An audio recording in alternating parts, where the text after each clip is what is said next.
तर मी आज आले आहे माझ्या मामाच्या घरी आणि तिथं खूप सारे झाडे आहे. आता मी तुम्हाला त्या झाडांची माहिती सांगणार आहे. हे आहे ब्रह्मकमळ, याला छान छान फुलं येतात. हा आहे मोगरा आणि हे आहे लिंबाचं झाड. याचं लिंबाचा पाला कडू तर असतो बट तो औषधी असतो. आता आपण बघूयात हे लिंबाचं झाड. याला लिंब येतात, गोल लिंब येतात. आपल्याला भाजी तिखट वगैरे लागलं तर ते लिंबू आपल्याला पिळून म्हणजे भाजी तिखट नाही लागत. आता आपण बघूया तिथं छोटे छोटे कढीपत्त्याचे रोप आले.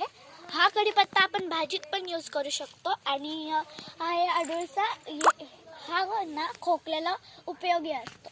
आता हा परत मोगरा आणि हा पेरू.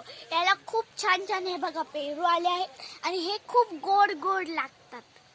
आणि हे आहे शेवग्याच्या शेंगाचं झाड. आता हे छोटं आहे, आपण याच्या पाल्याची चटणी पण बनवू शकतो आणि आपण आहे ना याच्या शेवग्याच्या शेंगा खाल्ल्या ना तर आपण ताकदवर होतो. आणि ही आहे तुळशी.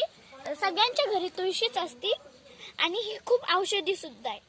आणि हे बघ इथं परत शेवंती, इथं ॲलोवेरा आणि इथं गोकर्णाचा वेल. हा बघा छोटंसंच लिंबाचं झाड आहे बट त्याला बघा किती मोठे लिंब आलेले. आता आपण बघूयात हे आलं याच्या म्हणजे हे आलं लावल्यावर खालून आलं येतं. आणि हे आहे जास्वंद, हिला पण छान छान फुलं येतात. आणि हे आहे आंबा. आंबा खायला तर खूप छान लागतं कारण की तो फळाचा राजा असतो. आणि आपण बघू शकतो इथं डाळिंब आहे, डाळिंब पण छान लागतं खायला.